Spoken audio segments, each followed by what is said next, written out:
Hi, this is Fenice, and welcome to episode 4 of The Chrysalis. Today, we will be discussing the spiritual benefits of travel. We'll be joined by a friend of mine, Alexa Moore, travel blogger. Where in the world is Alexa?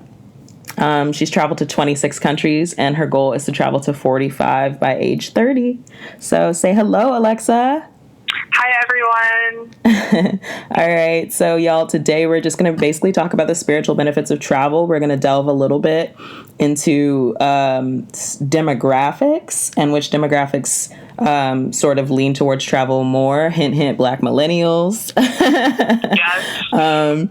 But I was actually inspired to do this episode. I was on Facebook and one of my guilty pleasures is those Jason Silva videos of that super nerdy guy, and he's going on existential rants because I think he's a nerd, and I definitely don't think I take everything he says with a grain of salt, but I think that a lot of the time his words are very powerful. So I came across this video that was talking about the spiritual benefits of travel, and also all of the links that I mentioned today will be posted in the description.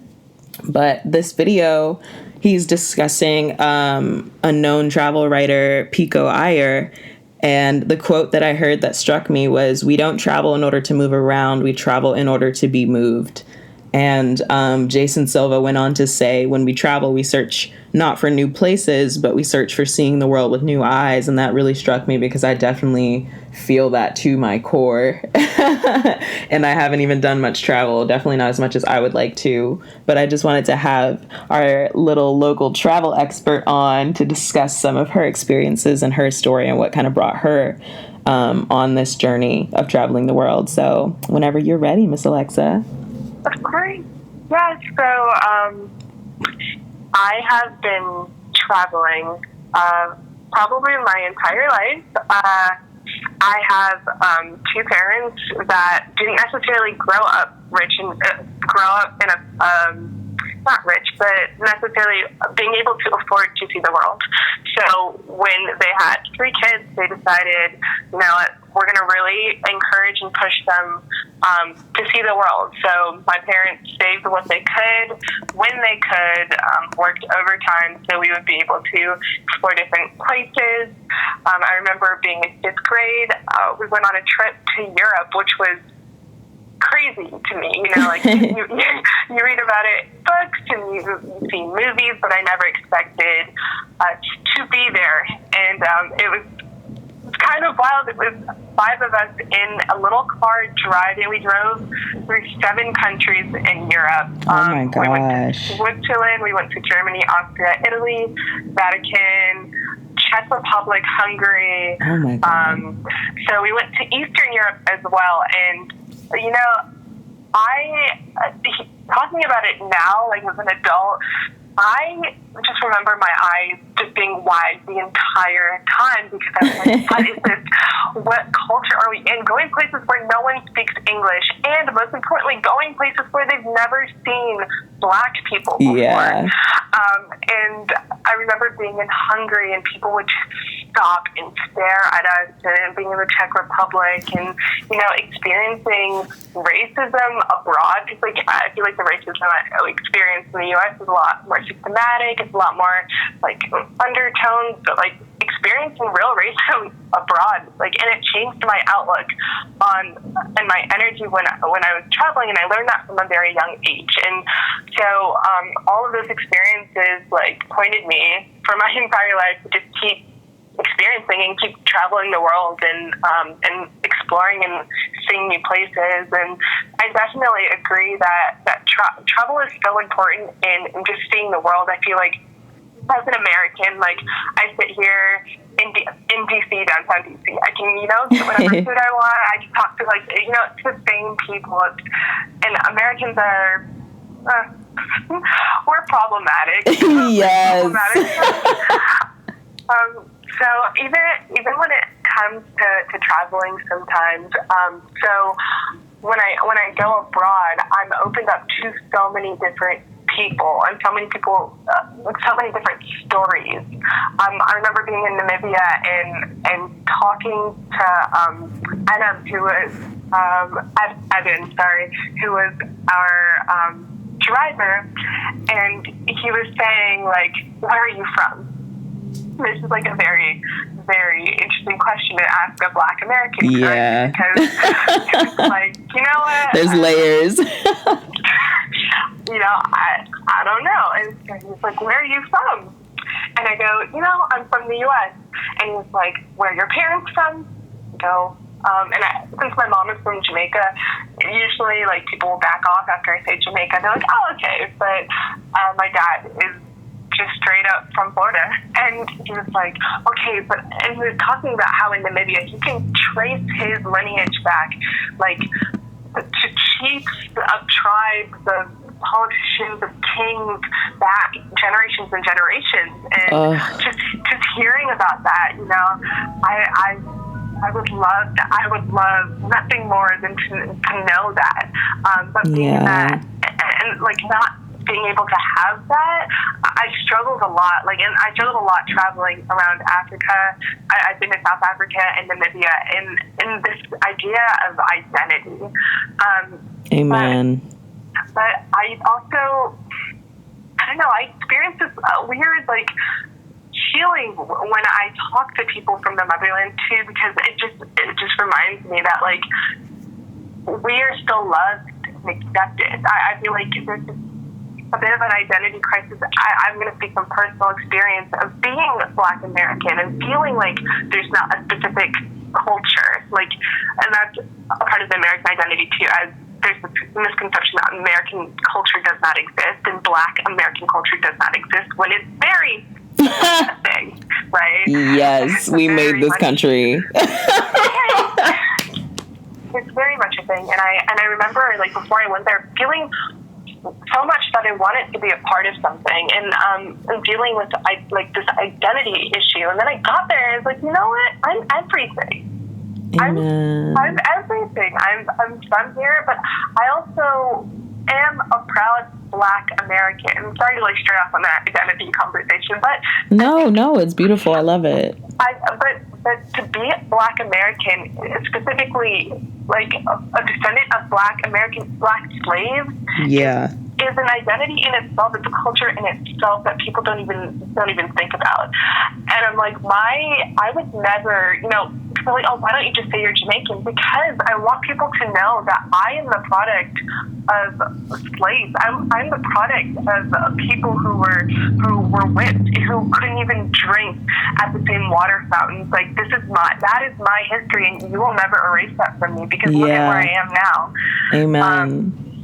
So I always end up having that conversation, and it's not just in Africa that conversation. I had it in India, I had it in China, I had it everywhere, because everyone's like, are you like, but where? Because there's this idea that Black Americans aren't American, you know? Yeah. And it's very interesting.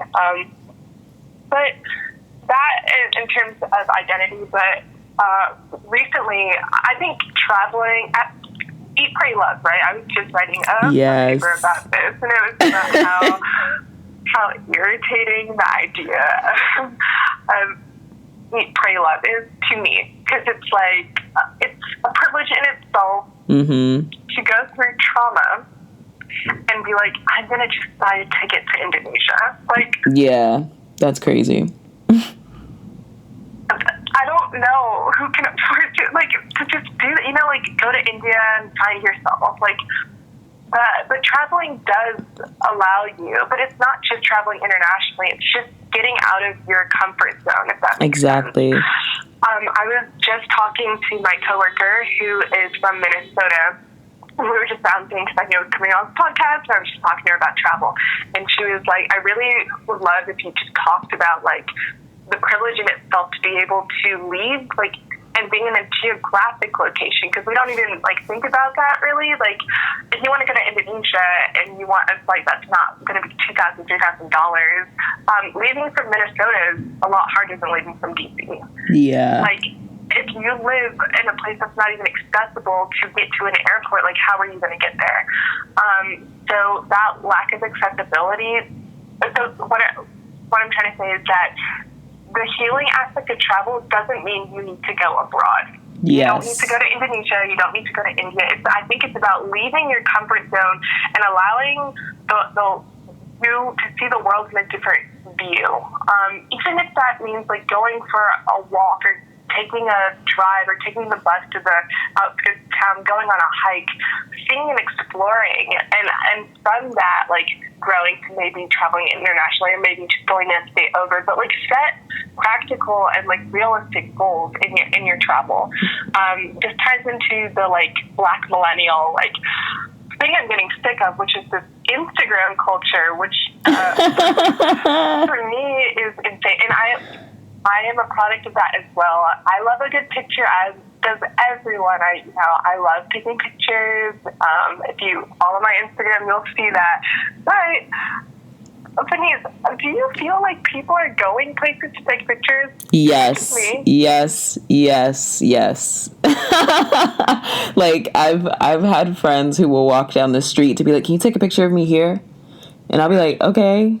But, like, I don't think anything of it because most of those friends are artists. Yeah. So I'm like, okay, this is just an artistic opportunity and we're taking it. Yeah. But I've definitely seen the flip side of, like, the very superficial idea of just going a place to take a picture. Yeah. And it's saddening, really. But I'm really glad that you mentioned the thought of you don't need to travel far to expand your horizons, because you really don't. And travel, just like you said, is not as accessible as it should be, and we'll delve a little bit more into that later. But, yeah, continue what you were saying, love. This picture culture, it's like, it just feels competitive to me. I'm on this page, and Denise is, I don't know if you left that page, it's called Black Travel Movement. Yes. Which is a collection of Black people all around the world, but I would say it's majority probably like British and, not British, but U.S. British people who are on there. And probably, I think there's like 400,000 plus community of Black travelers. Yeah. And so it's really a hodgepodge. For me, travel pages, I love travel pages that inform. So if I'm going on a travel page and you're posting a picture, I would love to know where you are, how'd you get there, was it expensive, what can you do in that country, like what was your best experience? Yeah. But a lot of the posts on there, and I mean, to each their own, people look real good. Okay? Yeah, they do. A lot of these pictures are people on a beach, people posing with elephants, which that's another problem. Yeah. People posing with animals, people on a beach, people on a boat, on a yacht, somewhere. And then we ask, like, oh, where are you? And they're like, oh, yeah, I went on a beach weekend with my girls. And you're like, oh, okay. How much, like, what hotel are you staying at? And it's as Cardi would say, doing things for clout. Yeah. Cardi B. But it's not necessarily doing things to inform. So like, I always ask, like, like, why are we doing this for likes? Yeah. For example, there's these, in Greece, you can go to Santorini. And Santorini is one of the Greek islands. It's gorgeous. They have these white and blue houses with these gorgeous rooftops. And so, people take these pictures, and oh my gosh, they're gorgeous. But there's pictures, and they're in these dresses with these giant trains. Yes, I know exactly what you're talking about. Yeah, and I'm going to be honest, I would love a picture like that. It's gorgeous, but I want to let people know that there's so much more to Santorini than that picture. Mm-hmm. And I was doing research, those pictures cost like $400 or $500. What? Yes, you have to rent a dress from one of the like dress shops, and then you have to hire a photographer. No. Photographers are like $100, $200 an hour. Yeah. I'm gonna buy a dress and get my friend to take the picture, maybe. Exactly. but that you see it, right? Like, yeah, I know exactly what you mean. Yeah, you see it on Black Traveling, you see it on an Instagram, and especially with like Black Traveling, and you're like, that is gorgeous. Look at her, she's beautiful. She's dark skin. Like, look at her, she looks so amazing. I would love to take that same picture, but it's a product of social media, right? Like, it's like it's a hard conversation, but yeah. like, there's so much more than that photo. And so I would implore people to, like, if you're going to go somewhere, I'm not saying just go somewhere and take a picture, but, like, go somewhere, take that picture for 10 minutes, but then, like, sit in that moment. Like, something I like to do, even if it's, like, taking a walk at work, if I'm going to a beach, if I'm going anywhere, I sit there and I take a good, like, 10 or 15 minutes to just close my eyes and just breathe in where I'm at, because just to be thankful, and I'm, like, very spiritual, just to be thankful to the universe, like, because you will never experience that moment ever again. You will never be at that place at the same time with that same breeze, that same current passing your feet isn't going to be there, that the stars are going to be at the same place, like, and just really appreciate that moment that you're there. And I think that's one of the aspects of traveling that I love, that I'm like, this is crazy because I am in China right now. I have no idea where I am. I'm black. I'm here. Like, I always wondered, like, my ancestors ever think I would be here? Yeah. like, I'm so grateful to God to just be here, like, in this moment right now. And for me, that makes my traveling just so much more transformative, and I'm able to reflect, and I'm able to heal from that. Yeah. And I had, like, my first experience with travel for real when I was, like, I think I was, like, 8, when we went to Scottsdale, Arizona, like, with my grandfather on a business trip. And it was just, like, me, my cousins, my aunt, and my sister, and, well, my cousin, just one of them, and, like, my sister.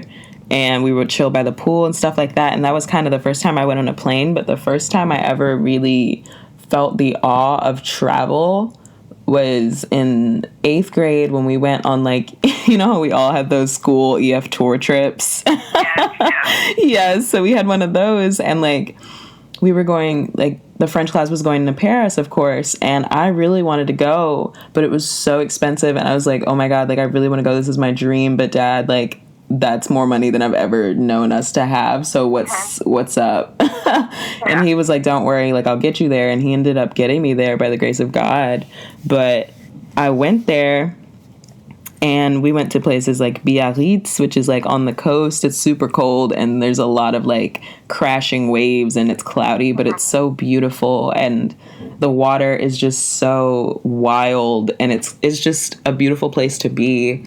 And we went to Nice, we went to Monte Carlo, we ended up going to San Remo, Italy, we went to San Sebastian, Spain, like, we went all over the place, and it was just such a humbling experience as an 8th grader. And I took so much for granted, like, I was there crying over some boy, like, it was crazy. But I remember a moment on the canal looking at the Eiffel Tower, and my French teacher came out, and he was like, stop crying. He was like, he doesn't matter. He was like, you're in Paris. He was like, just look. He was like, just look around you. He was like, stop crying. Just enjoy the moment. And I was like, yeah, I was like, you're right. I was like, you know what? You're right, Mr. Mbayu. Like, you are right. And that kind of propelled my wanderlust, but my focus has just been elsewhere. And looking at you and watching your journey has really made me sit and think and be like, wow, I really do need to put more energy into making time for trips, whether they're small. Like, I mean, me and my boyfriend have gone on a lot of road trips and such, and I definitely haven't stayed still in the past year and a half that I've known him, but I really want to go out of the country again. And I just want to break from America. For real. Not that it's any better anywhere else, but I just want to be away from it. So yeah, I'm gonna slide on over to these statistics that I want to share with you all. Piggybacking on the idea of accessibility and privilege. Obviously, it's a privilege to travel. There are people, including myself and close family members, that can't even fathom the idea of saving up money, just because by the time things get saved, there's always some kind of emergency that needs to be paid for. The savings are gone just as quick as they're made. So a lot of reasons along with other things. But just acknowledging that we are speaking from a place of privilege, just knowing that we've even been outside of the country, and even been outside of our states, our home states. Yes, that's very real. Yeah. So I did some research and I was looking at some statistics on Black millennials and specifically Black people, but then it came down to Black millennials as I did more research and our travel patterns. And so I looked on travelnoir.com and globenewswire.com, and they did a study with the Mandela Foundation in liaison with Black Meetings and Travel Magazine. So I'll put all these links in the description again, but just some really awesome statistics I want to share with you all. So from travelnoir.com, new study proves that Black millennials love travel and they're looking for companies that understand them. So I think Alexa can expand on this, but nearly 5 million Black millennial travelers in the U.S. alone. And that's approximately 43% of the U.S. Black millennial population. So we've got 43% of all millennials are traveling the world consistently, multiple times a year. 94% of those millennials have taken a personal trip in the past 2 years, while 76% have traveled in the past 6 months.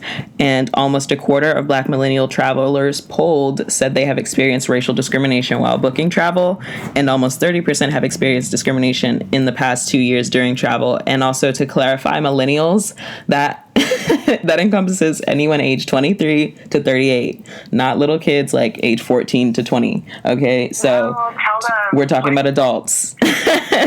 We're not kids.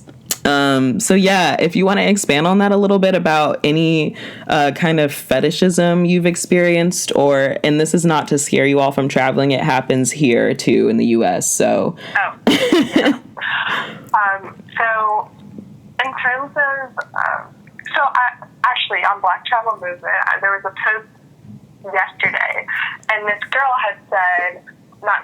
woman, I don't know her, but she was saying, I want to know what countries are Black friendly because I don't want to support any country and put my money toward any country that discriminates against Black people. Mm-hmm. Understandably so. And my answer to her was that, one, I've experienced more racism in the United States of America, the country that I was born and raised in, than I have anywhere else in the world. Ooh, tell them. And it might not, like I said before, it might not be racism. It's not someone calling me the N-word, but it's, it's everywhere. Just passing your table. You've been there for 30 minutes, or you're being followed around in a store, or being told as a kid that, I can't play with you. My parents said no. It's those instances of racism that I've experienced my entire life. So, you in the world, and I feel like a lot of, and I'm a part of this too, because when I I studied abroad in India, and when I had two options for my degree at Pitt. It was either I go to Ecuador for 6 weeks, or I go to India for 6 weeks. And I chose India because I don't like spiders, and I heard a lot about the tarantulas in Ecuador. So I was like, I'm going to go to India. Booked my ticket and everything. And then that year, and I had pretty bad anxiety, and so once I catch on a thought, I spiral a bit. So next thing you know, I'm like articles in about racism in India. So I don't even know how I get there. I'm just there. So I'm reading anecdotes, and I will tell you this about personal anecdotes. Take everything everyone says, and this applies for everything in life, with a grain of salt. Mm-hmm. Just because that person experienced something doesn't necessarily mean you are for sure going to have the same experience as them. When I was in India, I did experience racism. I prepared myself well for it, but I did experience racism. People laughed at me, which probably arguably hurts more than being called the N-word. Yeah. Because it's like you're just existing and someone's laughing at your existence. Yeah. That hurts. I was called all sorts of names. But I also was celebrated in a way, and there's a lot of ignorance abroad that you're going to encounter going to countries where they just do not, especially with homogenous populations like China, like India, like countries where they don't experience a lot of diversity. You're going to experience people just never seeing you before. For me, it's a bit taxing because I feel like I can never be myself sometimes, because as much as I want to pop off on someone touching my hair, I have a fear, and I know it's terrible to think this way, but I have this fear that if I respond in the way that I want to, they're going to just assume, as people do, that every Black person is me because one specific Black person screamed at me because I was cleaning the bathroom. Real story. I was cleaning the bathroom and I touched her hair. I was in India and this woman who was cleaning the bathroom just starts playing with my hair. Oh my God. What the hell? I'm just washing my hands. What the fuck? Oh my God. And also, y'all, listen to this. Like, this is the responsibility that Black people carry with them wherever they go. We literally are spokespersons for our race for no reason. Absolutely no reason. Oh my gosh. So I'm like, yes, this woman's hands are in my hair. Like, gloves are on. Oh, and she's touching my hair. And I just turn to her and she goes, is this real? And I go, yes, I bought it. So it's mine and it's real. And she said, oh, okay. And I said, okay. And like the entire conversation, I so bad just wanted to, you know how like we got popped as a kid? Like I just wanted to pop her hand. Like, yes. Why the hell would you? You're like, excuse me. Excuse me. I was so flabbergasted. I was like, what in the world? That was in India, and one of the most shocking things, and this is something I actually didn't realize until recently that I repressed, was when I was in Germany as a kid. I was probably 10. We were walking in Munich, and like several men, like realized Nazis on bicycles, started to circle our family, and like we were the only Black family within probably miles. Oh my God. Yeah, and so this woman, this very nice German woman, and I would just like to preface by saying I love Germany. It's one of my favorite countries in the world. The German people are incredible. But like, you'll experience racism everywhere. You've got these people everywhere. Everywhere. And a very nice German lady like came up to me and our family and like spoke very little English but helped us get out of there. So that's an experience where like, yes, we experienced bad people, but there are a lot of good people who saw that we were in trouble. And they saw that it was unsafe, and it wasn't just her. Multiple people helped us leave that area. And so, you've got stuff like that happens in the U.S. and no one helps. Yes, so yes, speak on it, preach. Because a lot of people think, oh, well, that doesn't. It does. It happens every day in this country. Every day, police officers pulling over people, Black people, for doing absolutely nothing, harassing them. Like, who's speaking up for them? For real. That's another. That's like. Yeah. Oh, don't worry, y'all. We'll do plenty of episodes on that stuff. Y'all just wait and see. So for me, like, you will experience it everywhere. So to get back to that, it's not a fun life to live life in fear. It's understandable to live cautiously, like not wanting to go somewhere like where you might get attacked. But I have learned that I can't live life in fear. I actually tweeted this the other day because in response to this post, because I was like, honestly, if it's up to me, like, I'm not going to let someone stop me or people stop me, or racism stop me, because, like, I would rather be called the N-word on the beach in Greece than in Virginia. Girl, let them know. Let them know. Cocktail in my hands, bikini on, basking, than to be just at a Cracker Barrel in my home state. So, and that has happened, y'all. And it has. So no, I'm not going to stop instances like that from me traveling the world. And I think that's part of the beauty that Black millennials have brought to the surface, because there's a lot of Black baby boomers are actually traveling as well, but not in the same way, obviously, because they don't have a lot of the privileges that we have in terms of accessibility. There's a lot more accessibility to go more places. Like there's more planes that go different locations.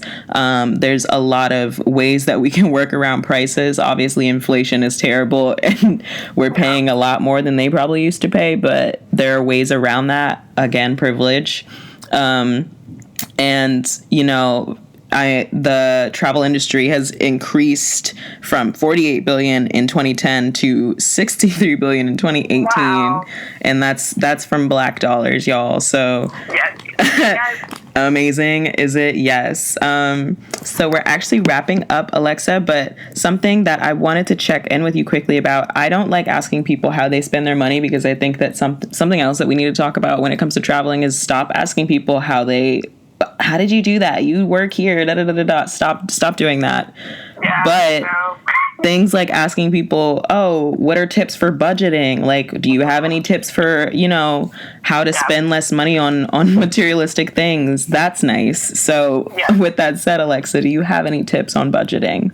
Oh, yes, of course. So I would like to preface this by saying, like Sunisa just said, there are privileges. Everyone has different privileges. And I am speaking of a place of privilege. I live at home. I pay my parents' rent, not that much, but I do live at home, so that gives me a lot of flexibility to leave, because I don't have to pay, you know, those ridiculous DC rent prices that other people do. Yeah, so I save a lot of my money. I try not to spend it on shopping, but that's also hard as well. In terms of affording, if I'm going to stay somewhere abroad, it's going to be an Airbnb. Amen. You know, very, very, very low-cost hotel or a hostel. And I find with a lot of Black travelers, they're very much afraid of hostels because that concept just does not exist. But I promise you, it is the most fun experience in the world. You meet the coolest people. I meet Europeans, I meet Australians, I meet people from all around the world. Like, and it's really, you're paying for a bed in a room. But you can get private rooms at hostels. Some of them are like 32 beds, which I would never do. I stick to four or six beds, and I always make sure it's a female dorm. Because I'm more comfortable that way. Same. So that's like, for example, I'm going to Spain in August. Hostels are a little more on the pricey end, but like $20, $30 that I've been looking at some of them. But in comparison to hotels, like, what, $150, $200 a night. Yeah. That's a lot of money that you're spending. Even going to like resorty places like Cancun, it might be cheaper to actually get like a package. So look into like packaging things. Look to Groupon Getaways, Kayak, Travelocity. They have a lot of deals. I saw one for Iceland. It was like $350 for a flight and like 4 nights accommodation. Oh my God. Yes. Yeah. I probably saw that like 2 years. That's amazing. Every time I'm sad, I look at flights. Like, I love that. I just track stuff. I would say the third thing is I track all of my flights. I use a service called Stop Cheap Flights, which is probably like my mainstay, and they need to hire me for sponsorship because I like get everyone on the Stop Cheap Flights. It's an email. Okay, I'm gonna tag them when this episode airs, and can you send me the link to their page, and I will tag them. Yes, there's an email subscription page. They send out cheap flights almost. I pay for the premium, but like even if you have the free subscription, they send like twice a week cheap flights. I flew to Beijing for $395 and I'm flying to Barcelona for $375 and those are both round trips. Oh my God. Yeah, so that Google Flights is a great way to look at cheap flights. Kayak is a good way, and Skyscanner. And then for our tracking flights, there's an app called Hopper that you can use, which will literally alert you when that flight drops, or they'll let you know when's the best time to buy.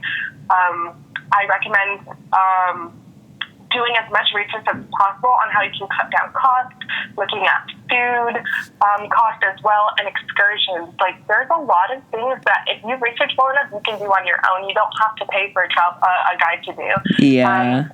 When I was in Hong Kong, there were all of these day trips to this like one Lantau Islands in Hong Kong, they were all $100+ and I just realized I could just do this myself, and I literally spent like more than half getting there and coming back. You don't have to pay that much if you do the research. So those would be my tips. And there are a couple of airlines that are doing fare locks now, which, so if you find a really cheap flight and you're not paid yet, you gotta make some credit card payments, or, everyone has their own thing, but like they'll lock that fare in for, I think, 7 days. You pay like $7 or something like that. Oh yeah, I've heard about that. And sometimes that's a really good payoff because like paychecks next week, you're willing to go somewhere, even if it's just, and they do domestic and international flights. Oh, that's you can lock awesome. That there. And then, and I know they have Black companies that do this too, and I'll look that up and see if I can get that link for y'all. That's awesome. There's another, what was I going to say, in terms of lock-in. There's the service called Skiplagged. So basically they realized that sometimes open-ended flights are cheaper. So you technically buy a one-way flight, and it might have a layover, but that layover is the destination you need to go. So instead of continuing the flight, you just... Oh my God, I've thought of that before. Yes, and it's so much cheaper. You can't check a bag though, because the bag's going to go to the final destination, but that's a really easy way to get really cheap flights. Is Skiplagged. The plug, y'all. Alexa Moore. there's travel, like we said, travel is a privilege. Travel can be expensive, but it can also be done on a very, very cheap budget. So it's possible. I think the number one thing is research. Yeah. Research, reading up, reading people's blogs, going on Pinterest, like just doing the research and like gaining that knowledge, and you'll be able to cut so many costs. So many costs. And I just want to say that, like, the reason why I thought that this would be appropriate to talk about is because I think now more than ever, with the fact that the planet is literally dying and no one seems to care, and also the fact that we're in dire straits in terms of our mental health and anxiety is at an all-time high, we need to focus on how we can better heal ourselves. And I feel like traveling is something that we need to talk about more. We need to make it more mainstream. We need to make it more accessible. And I would love to think of ways to do that. So if you all would like to write into me, that would be awesome. We've got a new Q&A segment at the end of our shows. If you ever want to write in, just DM me on Instagram at @VeniceAlex, or follow the page on Facebook, www.facebook.com/The Chrysalis Podcast, and just send me your questions or suggestions, and I'll be happy to take them. But thank you so much, Alexa, for joining us today. Thank you for all of the helpful tips. Of course. And thank you for inviting me. Like, this is an amazing opportunity. And of course. Thank you. For your podcast. And I'm so excited for your future travels. Where are you going next? I'm going to Puerto Rico on Friday, and then in August I'll be going to Spain, Portugal, Andorra, and Morocco. So oh my God. Morocco is one of my dream countries. That's beautiful. I'm really happy for you, and I wish you all the best, and thank you so much for talking to me today. Of course. All right, love. Enjoy your day. Thank you. You too. I'll talk later. All right, y'all. I just want to thank Miss Alexa for joining us today. Follow her on Instagram at Lil Miss Awkward, at Where in the World is Alexa. All right, y'all. Thank you so much for joining us today. Man, my whip's so big when you in it. What? Fuck around and get lost. Get lost.